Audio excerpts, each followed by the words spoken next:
ఈరోజు ఒక చరిత్ర ఎందుకంటున్నానంటే, ఒక సామాజిక సంస్కర్త, బడుగు బలహీన వర్గాల ఆరాధ్య దైవం మహాత్మా జ్యోతిరావు గోవిందరావు పూలే జయంతి చేసుకుంటున్నాం. చాలా మంది పుడతాం, చాలా మంది చనిపోతా ఉంటాం. చనిపోయిన తర్వాత చాలా మందిని మరిచిపోతాం.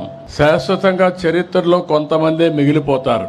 ఈ రోజు చూస్తే ఏప్రిల్ 11, 1827 మహారాష్ట్రలో పూణేలో జన్మించినటువంటి పూలే గారు 2 ఏళ్లలో 200 సంవత్సరాలు జయంతి జరుపుకుంటాం.